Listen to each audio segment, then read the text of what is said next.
Gracias por escuchar los podcasts de Radio Nacional. Acceda a todos los programas en rtv.es/a la carta. Espacio en Blanco. En Radio Nacional de España, con Miguel Blanco. 3 y 6, 2 y 6 en las Islas Canarias. Volvemos, es el tiempo de los misterios. El Espacio en Blanco aquí en Radio Nacional. Nuestro teléfono abierto 900-137-137, con mucha gente enfadada, llamándonos desde Canarias, desde Murcia, desde el País Vasco, desde multitud de lugares donde el EGM, según dicen, no nos escuchan. Seguir haciéndolo si queréis, nos alegra saber que estáis ahí y así desentrañamos ese misterio. 900-137-137. Nos queda un ratito hablando de campos de muerte, después llegarán nuestras siguientes invitadas. Vamos a hacer una mesa redonda, invitados, hablando sobre las sectas, así que no os durmáis todavía, que hay cosas interesantes. Y este tema de los campos de la muerte continúa con esa introducción, casi para terminar esa historia extraña del ser humano.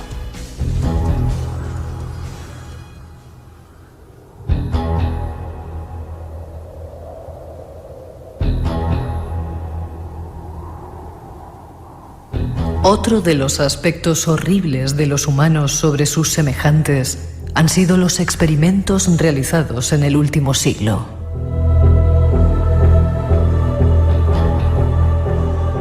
Han sido muchos y terribles. Tenían una cámara de gas de aproximadamente 6 por 12 metros que estaba muy poco iluminada. Y tenía una puerta en cada extremo. Y de lo que se trataba era de atravesarla sin mascarilla de oxígeno. Y solo se tardaba unos 90 segundos. Así que yo contenía la respiración. Y daba golpes en la puerta del otro lado y me dejaban salir. Corría a los brazos del señor Davis y él me llamaba criatura colonial. Me decía que había hecho trampas, que tenía que hacer como todos los demás, que se suponía que tenía que respirar el gas y que como no lo había hecho me castigaría y tendría que volver a pasar al día siguiente.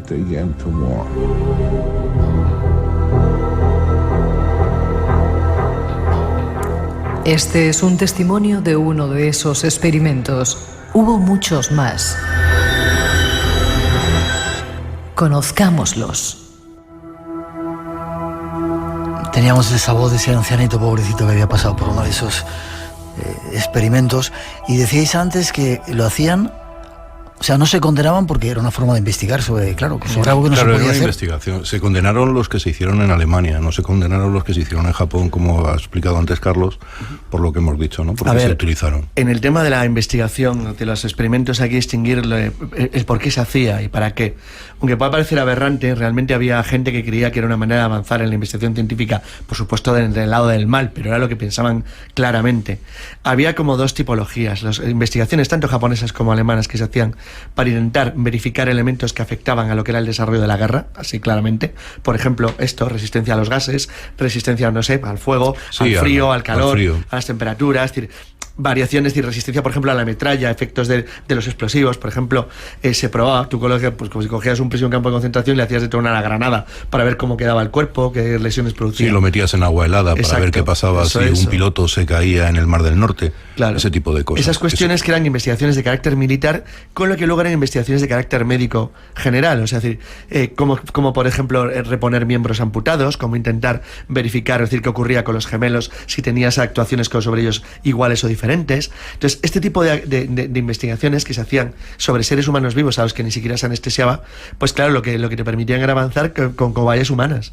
Eso obviamente es un avance que, comparado con si hubiera hecho de otra forma, son generaciones de tiempo, de años y años que tú te ahorrabas en la investigación. Cuando la vida de esos seres humanos no vale nada y los consideras objetos prescindibles, pues obviamente no tienes ningún reparo y sobre todo tienes cantidad de ellos para hacerlo y encima te están estimulando a que lo hagas, pues claro, lo que estás teniendo es tienes la posibilidad de hacerlo de tal manera que hay un momento que te inhumanizas del todo. Claro, y ya piensas que da igual. Evidentemente eso sí toca la psicopatía, ¿no? Eso sí es muy evidente. Decías antes, Carlos, que cambiaban incluso los miembros del lado. Sí, hicieron todas las barbaridades que te vas a imaginar, en Alemania y Japón se hicieron, todas las barbaridades que quieras. Es decir, todas. Es decir, sí, llegaron a hacer pruebas de todo tipo, desde intentar ver qué ocurría si una persona le inyectabas agua salada, ver si se podía sustituir, es decir, qué ocurría, cuánto podía resistir una persona si le metían orín de caballo en las venas. Sí, infectar heridas. Meter a la gente con peste bubónica a ver cuánto duraban. Eso, como decía Miguel, y si un piloto se queda al Mar del Norte, ¿qué hacemos? Bueno, pues meter al barrio rusos en agua helada a ver cuánto duran y cosas cortar así. Tendones, a ver qué pasaba. Sí, que si no podías andar con ellos. Si no podías andar o si podías andar. Inyectar en los ojos de algún tipo de componentes químicos, así podías cambiar el color. Barbaridades. Sí, son barbaridades. Todo lo que se te ocurriera. Todo lo que se te ocurriera, exactamente. Tenías, como bien ha dicho Carlos, tenías infinidad de cobayas humanas que utilizar y nadie te iba a pedir cuentas de ellas. Eso, no hubo juicios, hubo juicios en Europa, no hubo juicios en Japón, en Asia. Se hicieron en los dos sitios.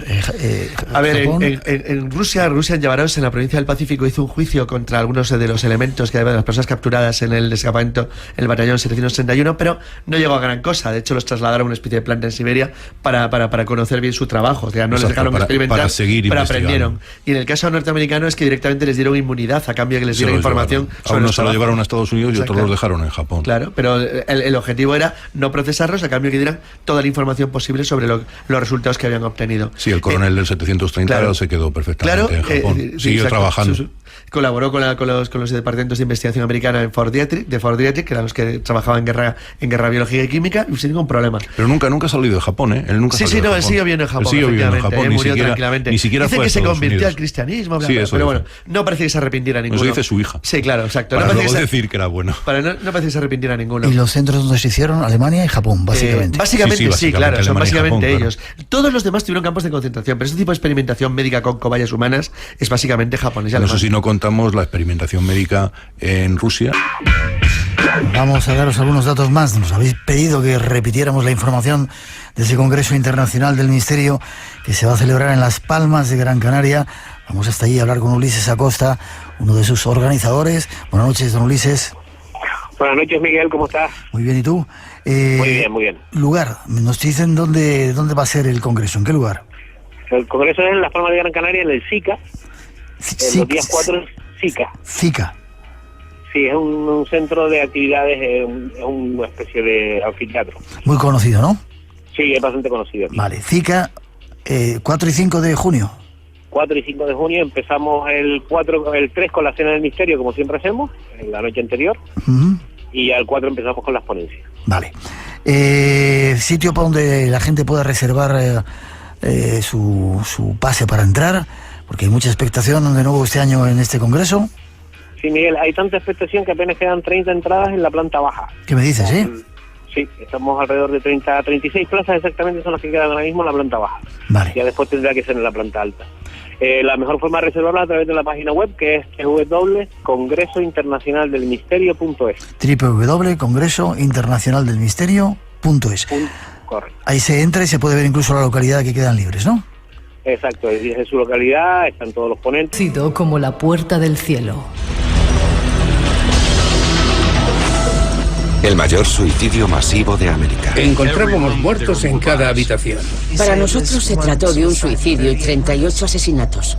¿Cómo pudieron 2 personas captar cientos de seguidores asegurando que eran extraterrestres y salvadores? Fue la segunda venida de Cristo. Solo se podía abandonar el planeta a bordo de una nave espacial. Miércoles 26 de marzo de 1997. San Diego, California. En solo 5 minutos, los ayudantes del sheriff encuentran 10 cadáveres. Se han fijado en que la mayoría de ellos lleva pantalones negros y camisa negra y un sudario color púrpura. Al lado de cada cama hay una bolsa cuidadosamente dispuesta. Era como un ritual. Por lo que vimos, parecía que hubiesen celebrado una ceremonia. Se notaba un protocolo muy elaborado. Y había más coincidencias entre los cadáveres. Un emblema triangular cosido en la manga de cada uno que decía: equipo de salida de la Puerta del Cielo.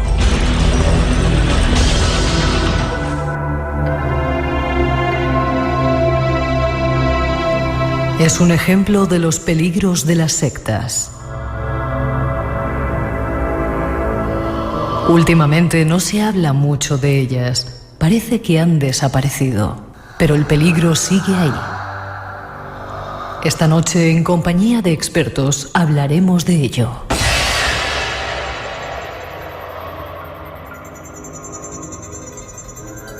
Gracias a nuestro compañero David Cuevas hemos reunido aquí en el estudio a unos cuantos expertos en este asunto. Permitirme, primero saludo a Antonio Luis Moyano, compañero, investigador, divulgador de todo este tipo de cosas. ¿Cómo estás? Muy bien, encantado de estar aquí en tu programa, Miguel. Con sueñecito que veo que tenéis, ¿eh? Un poquito, pero nos animamos. Venís de unas jornadas, ¿no? De la Red UNE. Venimos de unas jornadas que ahora te explicarán las invitadas que tenemos hoy, de Red UNE, que es el colectivo que agrupa pues tanto a expertos en el tema de las sectas como a personas que se han visto afectadas. Vale, el micrófono es tuyo, nos presentas a tus compañeras. Bueno, para contextualizar el intro que hemos escuchado, se refiere a la secta Heaven's Gate, Puerta del Cielo, y fue el primer suicidio de una secta que se gesta a través de Internet, en el año 97. ¿De Internet? Exactamente, sí. Que lo dirigía Applewhite, que era un contactado con extraterrestres. Un tipo como, hemos estado viendo el vídeo, con mucha, se llamaba Blanco, pero no tenía nada que ver con... Sí, pero muy curioso, porque según publicó la revista Newsweek, ellos se reunieron porque se supone que los iba a recoger el cometa Hale-Bopp y los iba a llevar pues a otro plano dimensional. Pues ¿saben lo que hicieron el día de antes de suicidarse? No. Se dedicaron a hacer dos cosas. Una, se fueron a un parque de atracciones a disfrutar de ese último día, y luego se pegaron una maratón de ver la película de la serie de películas de Star Trek y la Guerra de las Galaxias. ¿Sí? O sea que aparte de sectarios eran un poquito frikis como nosotros. Fíjate. Bueno, frikis eras curioso. Preséntalos a las invitadas que tenemos. Bueno, pues David Cuevas me dijo que buscará a la creme de la creme en el tema de las sectas, pues para informar a los radiantes de Espacio en Blanco, porque tal vez podemos prevenir que algún familiar o algún amigo pues pueda verse afectado por uno de estos grupos manipuladores. Tenemos a Carmele Sayans, ella es psicóloga y es una de las dinamizadoras del colectivo Red UNE. Y tenemos a Margarita Barranco, que lleva nada más y nada menos que 30 años como terapeuta de personas. Empezó muy joven. Empezó antes de nacer. Claro. Como terapeuta de personas que han sido afectadas por las sectas, de familiares, y bueno, no es la número uno a nivel nacional, es a nivel internacional. Ya la quisieran los americanos. Margarita, buenas noches. Hola, buenas noches. Pobrecita, estaba aquí aguantando el sueño. Llevas poco tiempo, sí, o sea, mucho tiempo sin dormir, ¿verdad? Unas pocas horas. Carmele, buenas noches. Hola, buenas noches. Bueno, pues yo no sé por dónde empezar. Sigue, bueno, la Red UNE, ¿qué es eso? Contarme qué es eso de la Red UNE primero. Vale, pues perfecto, empieza a contar. No hace falta que te acerques tanto al micrófono. Ah, vale, muy bien. Bueno, yo empecé a colaborar en esta temática en el 2000. Soy psicóloga las dos, ¿verdad? Eso es, yo incluso empecé a hacer voluntariado antes de terminar la carrera, y ya para entonces, bueno, ya estaba AIS, una asociación que ya trabajaba con esta temática, pero también en la zona de San Sebastián. Esa asociación se llamaba La Arganza, la había creado Juancho Domínguez. Pero bueno, pues llega un momento en el que vemos que los afectados nos empiezan a llegar por todos los puntos de España. Cada vez hay más familiares allegados que nos preguntan qué pautas podemos utilizar para atraer a esos familiares o amigos, ¿no?, que están dentro de esas sectas, y vemos que, pues eso, el País Vasco se nos queda pequeño. Y entonces, pues en el 2003, en diciembre, decidimos juntar a nivel nacional pues aquellos expertos, familiares, exmiembros que estaban interesados en la temática, y ahí es cuando empieza ya a nacer Red UNE, porque es cuando es bautizado con ese nombre. Ya. ¿Tiene alguna sede, algún lugar concreto? San Sebastián. San Sebastián. Sí. Vale, y habéis está todo el día de hoy reunidos un montón de expertos hablando de la temática del tema, ¿no? Eso es. Bueno, expertos, la verdad que al final nos hemos juntado muy poco, sobre todo también han sido pues familiares, algún afectado también, y nuestro objetivo era darle mayor forma a esta plataforma. Vale. Contarme si, Margarita, ¿hay sectas peligrosas ahora todavía?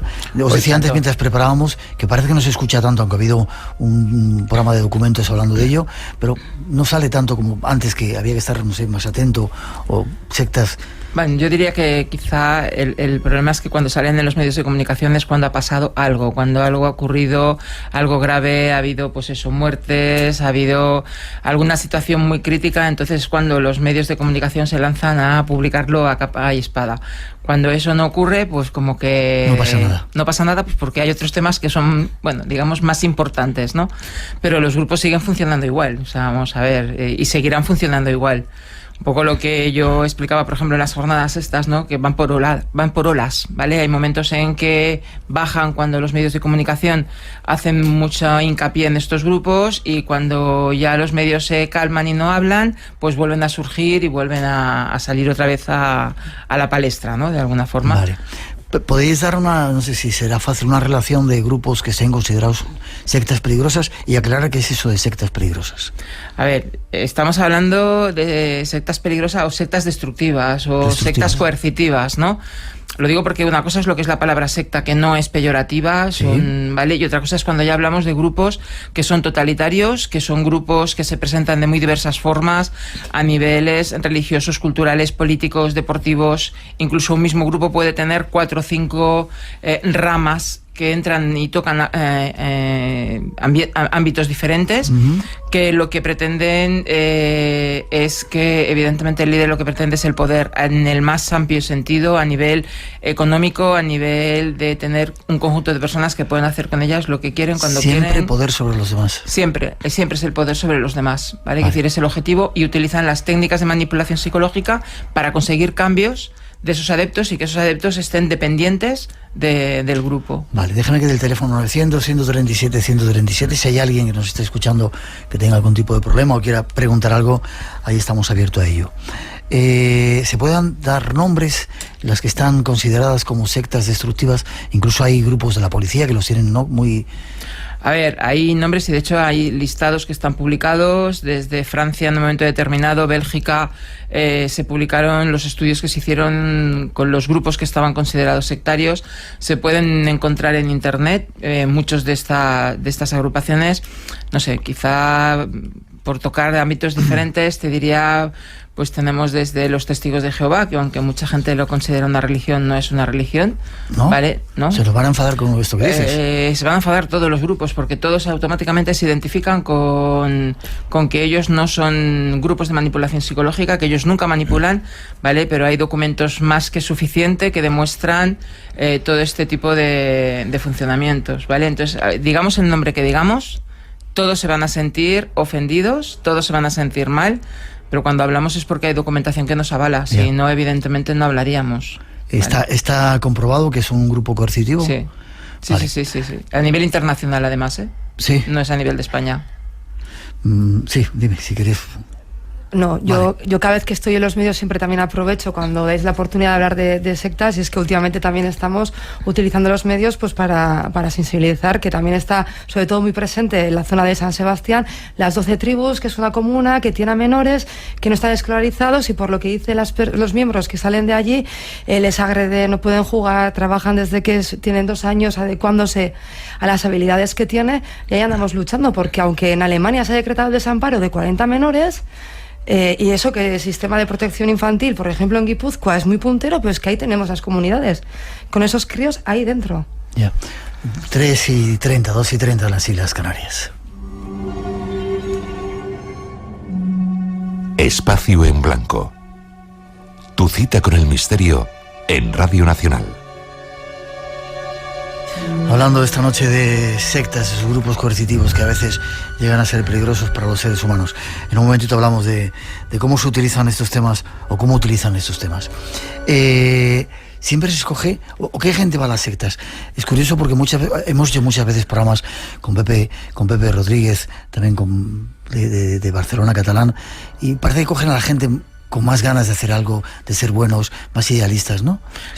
Son los que caen en esas redes. Digamos que es uno de los aspectos que más utilizan estos grupos. De todas maneras, la gente no va a las sectas, ¿vale? Las sectas son las que hacen y utilizan métodos de captación para acercarse a este tipo de personas.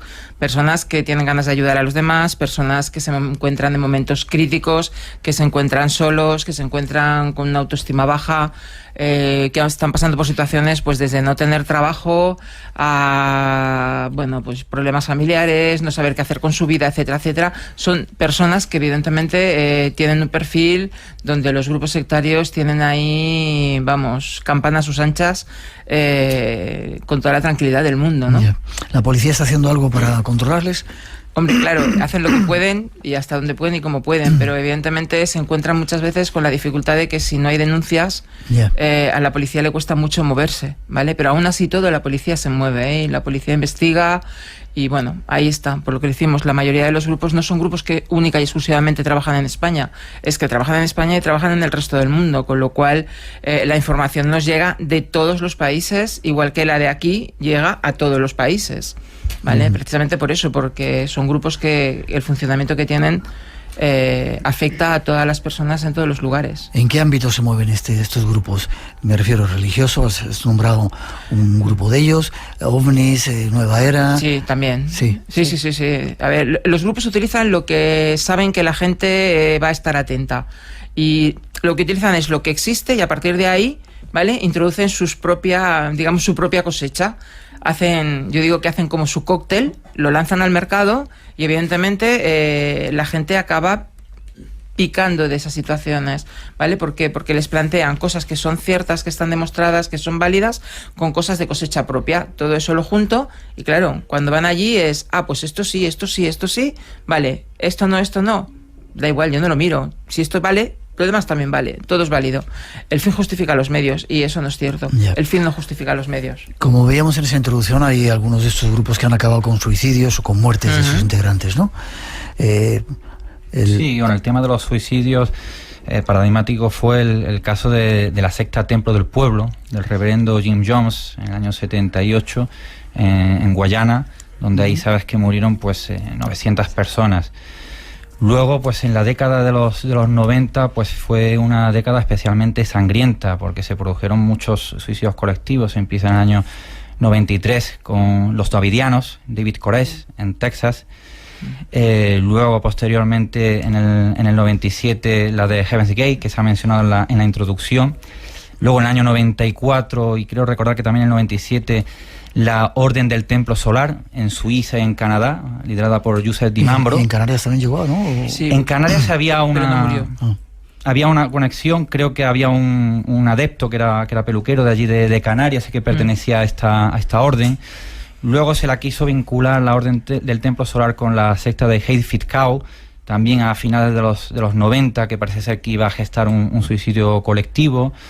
Luego en Uganda también, la secta del Templo de la Restauración de los 10 Mandamientos. Lo que pasa es que, como sabe Miguel, que lo que ocurre en África como que parece que nos afecta menos, pero ahí fue un suicidio colectivo en el que murieron no sé si 800 o 900 personas, casi equiparable a la del reverendo Jim Jones en Guyana. O sea, lo que pasa es que al ocurrir en un país tercermundista, por desgracia, esas noticias ocupan siempre un segundo plano en el mundo occidental.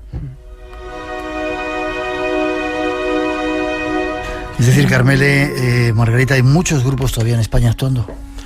Hay que estar atentos. Calculamos que sobre unos 200 grupos tranquilamente, 200 físicamente grupos. Hablando, luego ya no hablemos de los que hay por internet, que ahí hay miles. Claro, es que hemos dicho que al final entran en todo tipo de sectores. Quien está pasando una situación de crisis económica, pues que los tenemos de tipo empresarial.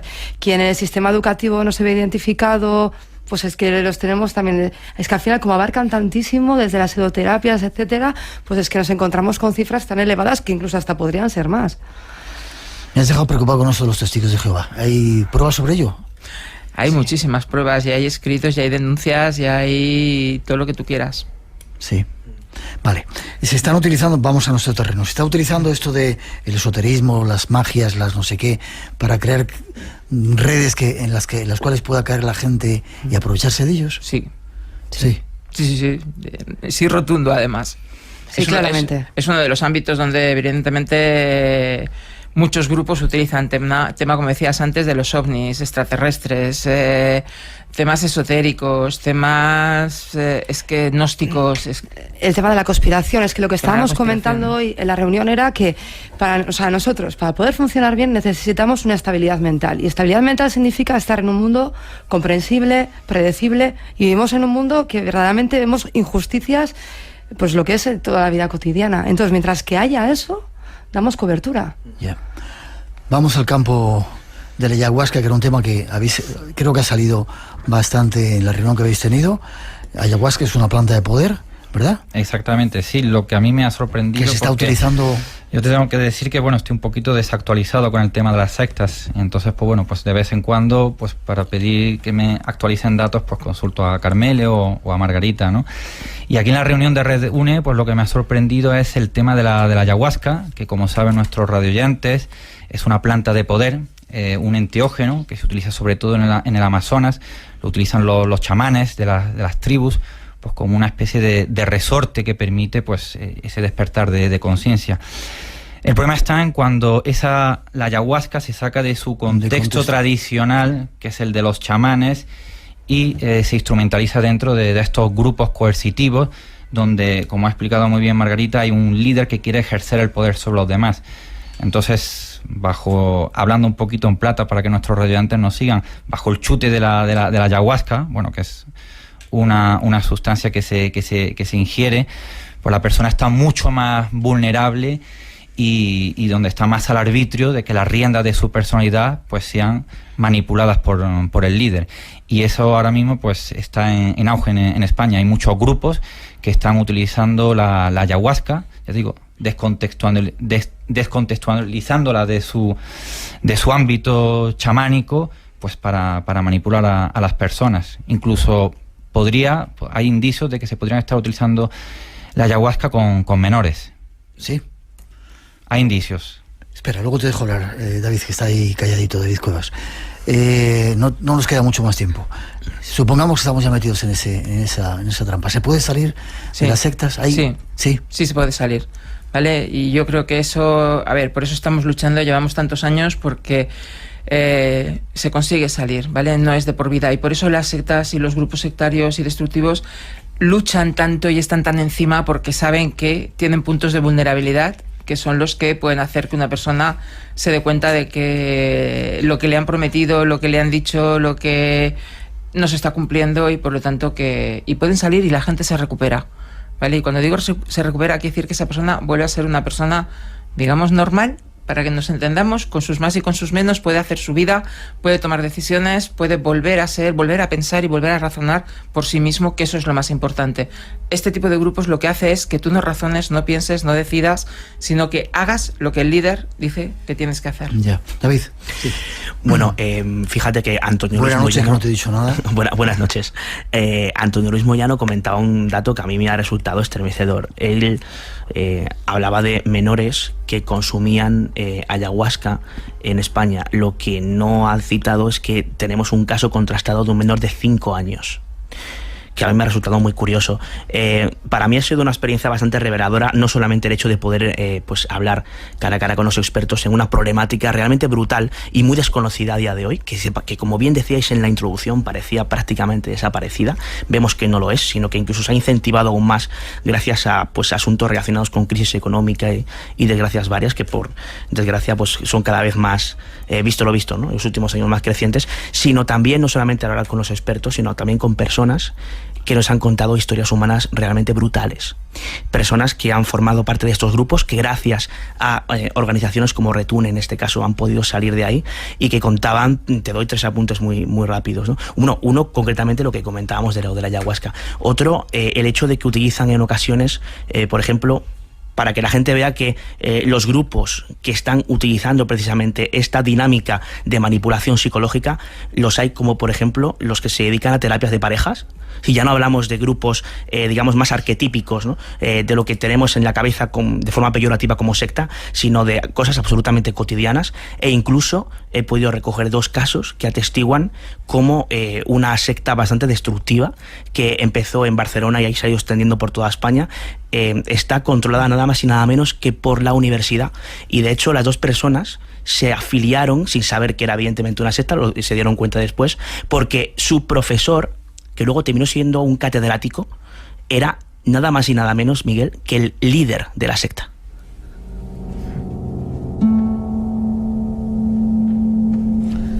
Ya que estáis aquí, aprovechar vuestra presencia. Síntomas, ¿cómo se puede dar a la familia cuenta de que algo está pasando? ¿Y cómo puede ayudar? ¿Cómo podemos ayudar a alguien que esté metido en ese asunto? Bueno, yo te diría que los síntomas es que la persona empieza a cambiar, empieza a dejar de ir con las personas que iba hasta ese momento, a sus amigos, se va separando de la familia, empiezan a haber conflictos, abandonan o suelen la tendencia a abandonar trabajos o estudios, ¿vale? Empiezan a hacer ciertos rituales que a veces los hacen en las propias casas, y eso son cosas que tienen que empezar a alertar, ¿vale? A partir de ahí, claro, evidentemente hay una serie de pautas que se trabajan para poder acceder a esas personas y ayudarles a que vuelvan a pensar por sí mismos. Pero sobre todo son los cambios que realizan en su forma de hacer habitual. Empiezan a ser diferentes. Sí, empiezan a constantemente, hablan de la secta, se vuelven monotemáticos. Incluso eso, pues como comentábamos, ¿no? Pues cambian su vestimenta, el tema del ocio que les gustaba antes ya lo empiezan a rechazar, incluso a veces empiezan a denominar familia a este tipo de personas o miembros de este grupo. ¿Y qué hacer cuando alguien está metido en ello? ¿De denunciar a la policía? No, a ver, vamos a ver, si lo que queremos es ayudar a sacar a esta persona, lo que hay que hacer es no enfrentarse directamente a esa persona, no decirle es que estás en una secta, porque como se lo digas, se nos han cerrado todas las puertas, ¿no? Yeah. Lo que hay que hacer es tener más comprensión, tener cariño, estar ahí, estar pendiente de esa persona. Bueno, y luego ya hay pautas mucho más concretas y específicas a cada familia según las circunstancias que tenga cada familia, ¿vale? Yeah. Pero no ir a la vía directa. La vía directa no sirve. Las denuncias después. Sí. Yeah. Yo matice, porque hay personas que quizá, ¿no?, el tema del fenómeno sectario les resulta bastante extraño, pero cuando les explicas a veces en forma de paralelismo qué es lo que harían si un familiar, por ejemplo, está metido en una relación de violencia, de maltrato, a veces les resulta como mucho más fácil entender que si se confrontan directamente diciendo tienes una relación maltratante, eso suele tener una mala consecuencia, que es que se quedan con su pareja y rechazan a ese familiar. Yeah. Entonces, pues bueno, nuestro objetivo desde luego es siempre dar explicaciones desde el fenómeno sectario, pero si no lo entiendo al fin y al cabo, Margarita y yo también intentamos fenómenos que pueden ser paralelos o con funcionamientos similares, pues que puedan entender cómo hacerlo. El peligro está ahí, ¿no, Antonio? Hay que andar con cuidado. Pues sí, bueno, añadiendo un poco más, o destacar lo que ya ha dicho Margarita y Carmele, sobre todo destacar que la gente que está en la secta es gente buena, gente idealista, con ganas de cambiar el mundo. Casi siempre son los Entonces, mejores los que entran. Cuando se percibe que están coqueteando con alguno de estos grupos, pues no caer el error, como ha dicho Margarita, de haber un confrontamiento con esa persona, sino pues intentar orientarla, ayudarla, y bueno, porque son personas que necesitan un norte, una orientación, una alternativa, y a lo mejor pues estar en otro tipo de entidades donde realmente se canalice, digamos, ese afán altruista que tienen esas personas, pues probablemente les sirva un poco pues como manera de despegar de estos grupos. Y también pues como vacuna también se les puede recomendar que escuchen Espacio en Blanco. Gracias. Margarita. Yo creo que algo importante también es el que busquen ayuda a esos familiares con profesionales que sepan de qué va estos grupos. Claro. No todos los profesionales de la salud, sean psicólogos o médicos, conocen estos temas y saben, con lo cual hay que buscar los profesionales que sabemos o que saben, ¿vale?, que también aparte de nosotras hay más gente, sobre estos temas, porque van a recibir el asesoramiento adecuado para poder ayudar a esa persona. Eso es, y un apunte solo, y entre el asesoramiento también está el que muestren interés por la doctrina que tienen en ese grupo, para poder conocer cómo lo utilizan, incluso ahí con asesoramiento, ir reduciéndoles pequeñas dudas, que al final esas pequeñas dudas que a corto plazo parece que pasan desapercibido, con el tiempo al final pueden ayudar a ese clic, ¿verdad?, que comentábamos, que es lo que genera ese desencanto. Y siempre se sale. Uf. A ver, vamos a ser positivos. Antes o después, sí. Vale. A lo mejor a veces tardan más de lo que las familias quisieran, pero sí se salen. Espera que ponemos un poquito de música para despediros y os pido datos de dónde se puede contactar con vosotros.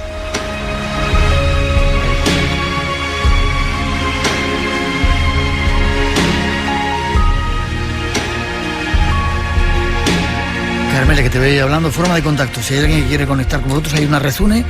Podéis dar luego email personales si queréis, pero el de la red UNE, ¿lo tienes por ahí? Sí, www.redune.org.es. Y dentro encontrarán información, encontrarán el correo, forma de contacto, bueno, toda la información necesaria sobre este tema.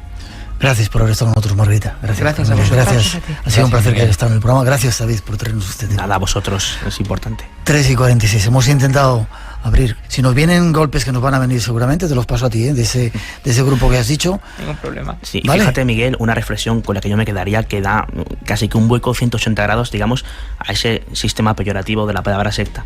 Lo mejor de cada casa, las mejores personas son las que están metidas en una secta, los adeptos. Desgraciadamente. 3:47, 2:47, cambiamos un poco, nos vamos otra vez a la taberna del Derviche para quitarnos algunos sinsabores de esa parte oscura del ser humano. Vaya. Porque todo proyecto que nace lo hace ocupando un espacio en blanco, y otros soñadores tienen también derecho a estar en tu espacio en blanco, en nuestro espacio en blanco. Qué bonito. Pero la taberna siempre está abierta, ¿verdad? Sí, siempre está abierta para todos los que tengan buen corazón. Y para los que no también. Seguro que encuentran su sitio. Y yo siempre sorprendido de la cantidad de cuentos, relatos, ensoñaciones, inspiraciones que sacas cada semana. ¿De dónde sacas el tiempo? Pues soñando. Porque... Claro, cuando te estaba haciendo la pregunta, digo, soy un poco bobo. No, porque... Estoy un poco bobo hoy para hacer esas preguntas. En absoluto, porque también eres un soñador y comprendes perfectamente dónde viene todo esto. ¿Me dejas que lea una cosita de las que me has enviado y vamos con ello? Los globos de...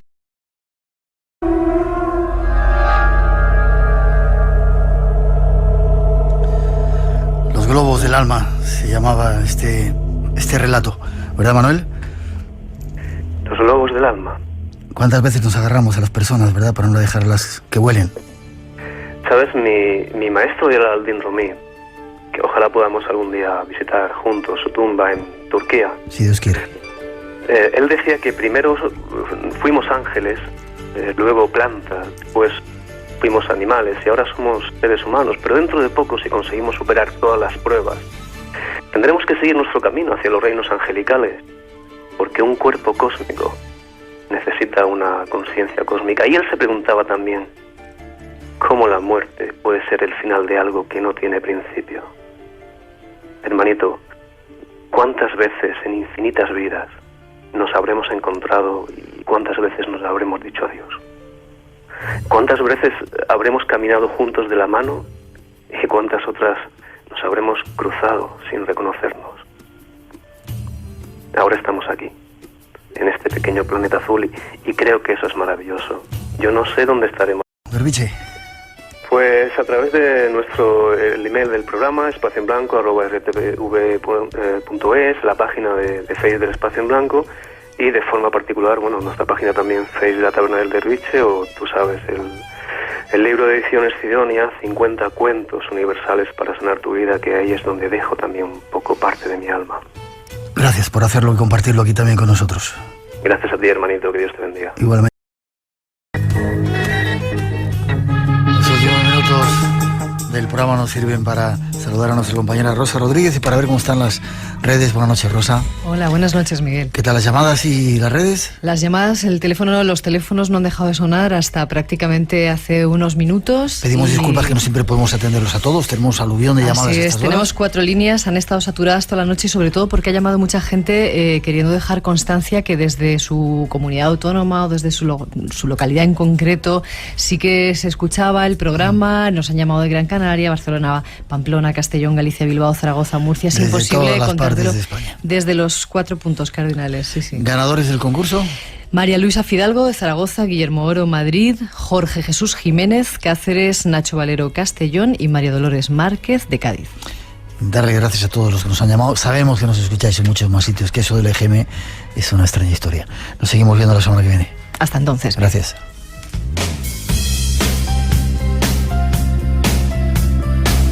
Y nosotros por hoy terminamos. Ha sido un placer estar con todos vosotros en este programa un tanto tétrico que hemos hecho, enseñando esa parte oscura del ser humano. Pedimos disculpas, pero bueno, había que contar las cosas. Feliz semana, nos vemos en 7 días. Iremos a un país que no existe. Ya veréis qué curioso. Y a través de la generación de los Goonies y del cine trataremos de conocer cómo es nuestro mundo. Y ahora, para los que se están quedando dormiditos, un poquito de nuestra mejor música hasta las 4, la recomendación de que sigáis en esta sintonía y nos vemos en el Espacio en Blanco. Feliz.